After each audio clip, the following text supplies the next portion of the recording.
Moi, je voulais parler au nom de la jeunesse communiste que je représente, hein, un mouvement qui sur Clichy, est là depuis 2-3 ans, mais qui était là bien avant, mais qui est ressorti de terre, disons, sur lequel on a bataillé, on a ramené des jeunes et on les a écoutés sur sur toutes leurs préoccupations au quotidien.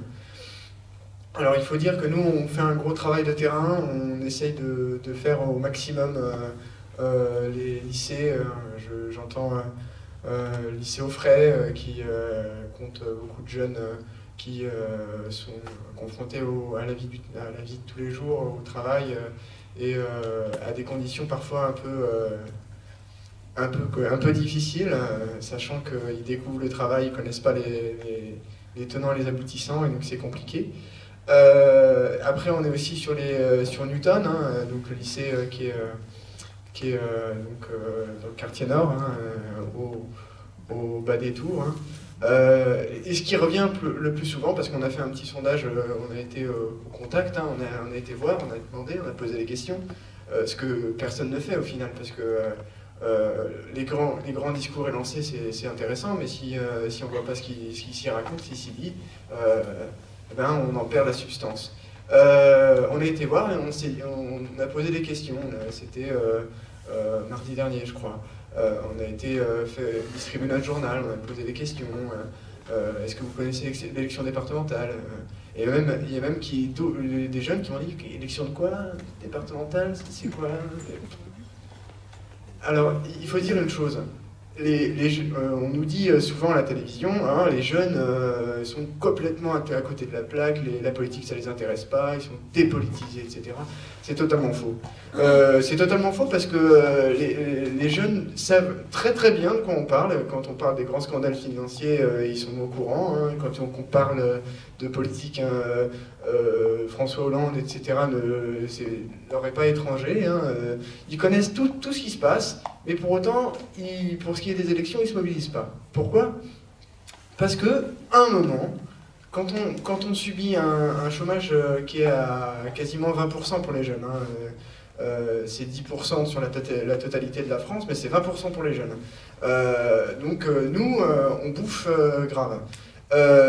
En plus de ça, on nous donne des emplois précaires comme emplois qui sont censés permettre à l'insertion.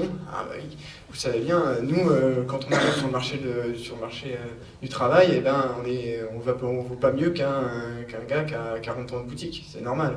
Mais en même temps, est-ce que on est le renouveau de ce pays, on est l'avenir de la France. Donc on se pose des questions. Est-ce que des vraies politiques vers la jeunesse sont mises en place? Est-ce que des politiques contre le chômage et non pas des politiques un peu de fond de tiroir, hein, ils nous inventent des contrats précaires tous les jours pour supprimer un petit pourcentage de chômage et pour crier à l'exploit. Hein. Parce que c'est ça, hein, quand il y a 1% de chômage qui baisse, et il y a Michel Sapin qui se met à crier oui, regardez, on a gagné. Et après, ça fait aussi sortir les jeunes du chômage qui ne peuvent plus le toucher ou qui ne peuvent plus être inscrits, etc. Donc il y a toutes ces logiques-là. Ça, c'est les logiques en matière d'emploi. En matière d'éducation, c'est extrêmement important. Le département a une action qu'il mène en ce qui concerne les établissements, leurs infrastructures, mais plus largement, il peut impulser des logiques éducatives de grande ampleur. Enfin, bon. Ce qui est super important à comprendre, c'est qu'aujourd'hui, il y a des étudiants, des jeunes qui sont en études et qui sont dans des conditions de travail déplorables. Parce que c'est catastrophique comment on peut laisser une fac dans un tel désarroi en ce qui concerne les infrastructures. À côté de ça, la fac créée par Pasqua touche des millions et au final n'a que très peu de personnes qui sont accueillies dans cette fac-là. Ça, c'est un gros problème. Ça, c'est un problème du 92. C'est un problème qu'on connaît. Et c'est un problème d'éducation. Il y a un élément important aussi, c'est de savoir quelle politique éducative on impulse. Est-ce que il faut plus de collèges? Est-ce qu'il faut plus de choses? Oui, il faut plus de collèges, oui, il faut plus de politique éducative. C'est très important. Mais dans quelles conditions? 30 élèves par classe pour avoir une éducation de qualité? On se pose des questions. Voilà, il y a tout un tas de choses. Et en plus, moi j'étais en discussion avec un ami de longue date qui me dit bon, moi je suis sorti du BTS, Newton, hein. Je suis sorti du BTS, j'ai fait mon BTS électrotech, j'ai cherché du travail, rien du tout. BTS, hein. On parle d'un bac plus 2. Hein. Voilà. Je trouve pas de travail et pour autant, et c'est la vie au quotidien. C'est ce qu'on vit au quotidien et c'est hyper important de comprendre ça. C'est que aujourd'hui, si on n'a pas un master, eh ben on n'a rien. Et encore, quand on a un master, faut savoir de quoi, parce que quand on a son master, on n'est pas assuré d'avoir un emploi derrière. Et ça, c'est extrêmement grave. Ça montre que les grandes têtes, les grands de l'avenir, sont même pas assurés d'avoir un emploi. Ceux qui sont censés être les cadres de demain, ou les techniciens de demain, ou tout un tas de choses. Mais c'est catastrophique. Et c'est pas les jeunes qui veulent pas travailler. Parce que je l'ai entendu dans la bouche de militants socialistes qui me disaient « Ah, mais vous travaillez pas, c'est de votre faute, vous avez qu'à chercher. » Ah oui, d'accord. Super. Vous irez dire ça aux jeunes qui vont à la mission locale et qui reviennent bredouille. Hein. Parce que oui, hein, la mission locale, c'est pareil. Hein. La mission locale, c'est bien beau, c'est un beau truc qu'on nous sert, mais au final, voilà. Le travail, on ne le retrouve pas. Alors, moi, j'ai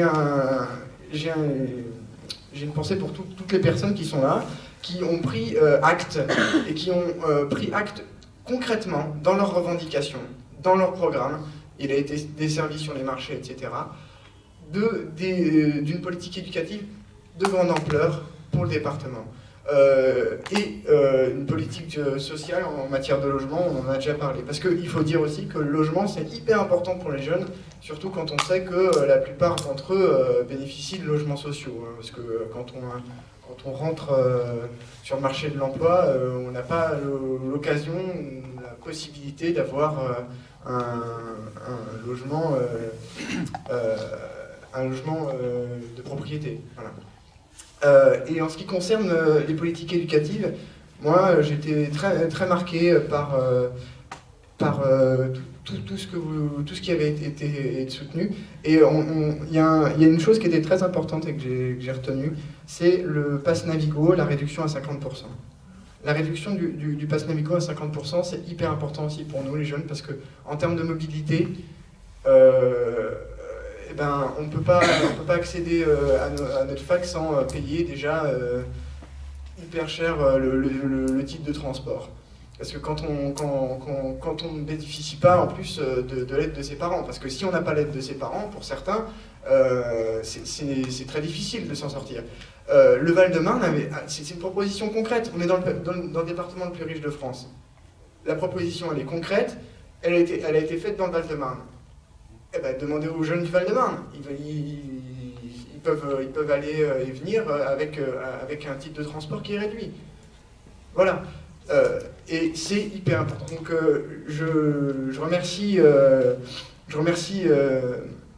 Claire et Jean-Luc qui tiennent ces revendications, hein, parce que nous, à Clichy, les jeunes communistes ont fait une pétition qu'on avait essayé de faire venir jusqu'aux députés. c'est pas arrivé à son terme parce qu'on n'a pas eu assez de mobilisation, mais on est toujours sur le coup. Et dans tout le département, les jeunes communistes sont sur la brèche pour cette question de transport, transport public. Donc voilà, c'est des choses qu'on prend à cœur. Voilà. Je vous remercie.